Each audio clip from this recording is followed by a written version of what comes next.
Oi, Estevão, bom dia mais uma vez, ótima sexta-feira para quem está acompanhando a gente. Pois é, Estevão, essa sessão virtual, né, foi convocada pelo atual presidente da primeira turma, ministro Flávio Dino. Então ela abre hoje às 11 da manhã e fica aberta até a sexta-feira da semana que vem. Então, os ministros da primeira turma vão ter uma semana para depositar os seus votos, lembrando que a sessão virtual é aquela em que não há o debate presencial, né? Os ministros apenas depositam o voto deles por escrito no sistema eletrônico do Supremo. O primeiro a fazer isso é o ministro relator do caso, né? O ministro Alexandre de Moraes, e na sequência os outros ministros da primeira turma podem depositar também os seus votos. Mas é como você falou, a tendência, né, é que a primeira turma rejeite esses recursos que foram apresentados. Isso porque os 4 atuais ministros da primeira turma, né, a gente tem o relator, Alexandre de Moraes, o presidente Flávio Dino e também os ministros Carmen Lúcia e Cristiano Zanin.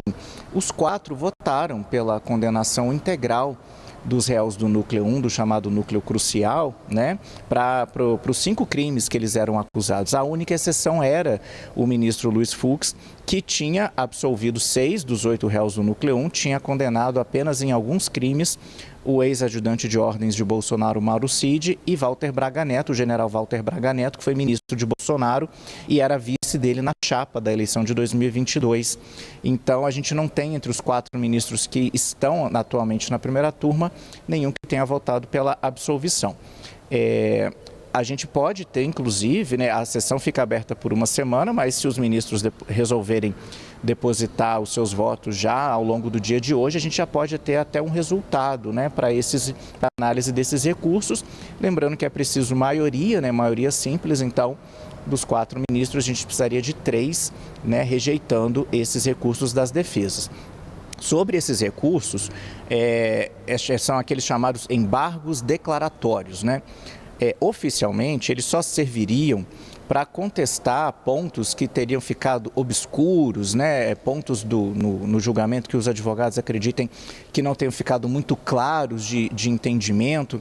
Só que, na prática, todos os advogados acabaram questionando o mérito do julgamento em si, né? Questionam as provas que foram levantadas, a delação premiada do ex-ajudante de ordens Mauro Cid, pedem revisão de penas. Eles aproveitaram, né, esse mecanismo para realmente contestar o julgamento em si, o julgamento que a gente acompanhou, que foi concluído no dia 11 de setembro.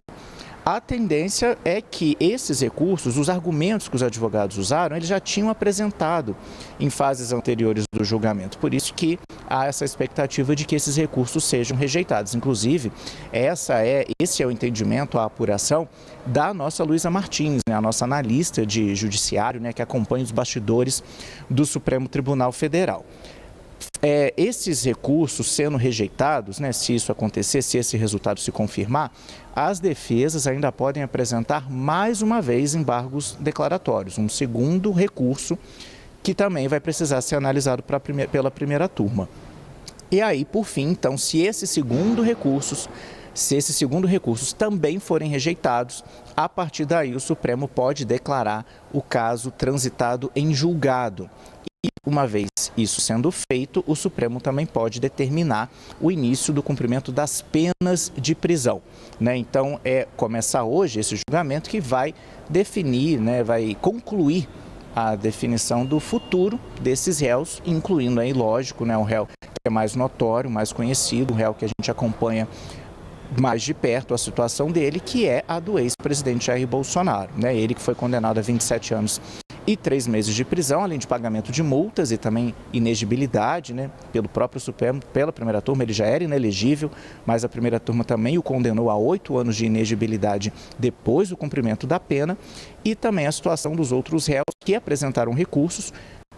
Entre os 8 réus do núcleo 1, 7 apresentaram recursos e eles tiveram penas, né, no julgamento que variavam entre 16 anos, no caso de Alexandre Ramagem, hoje deputado federal, que era o chefe da ABIN, né, da Agência Brasileira de Inteligência, durante o governo Bolsonaro. Ele teve a menor pena entre esses 7, 16 anos, e a maior pena de Jair Bolsonaro, 27 anos e 3 meses. Mauro Cid, a defesa dele não entrou com recurso. né? Ele foi condenado a 2 anos em regime aberto, a defesa aceitou esse resultado. Inclusive, nessa semana a gente acompanhou o Supremo fazendo uma audiência para que ele comece a cumprir essa pena, né? E Mauro Cid também aguarda uma análise da Justiça aqui do Distrito Federal, de um juiz de execuções penais, que é o juiz que cuida dos presos, né? Dos condenados que cumprem pena. Ele aguarda um pedido, inclusive, para que a pena dele seja considerada extinta, né? já cumprida, considerando os prazos que ele cumpriu de prisão preventiva e também sob medidas restritivas, como o uso de tornozeleira eletrônica. Mas então a gente tem agora essa expectativa para saber o destino dos outros réus do Núcleo 1, o chamado núcleo crucial da tentativa de golpe de Estado de 2022, Estevão.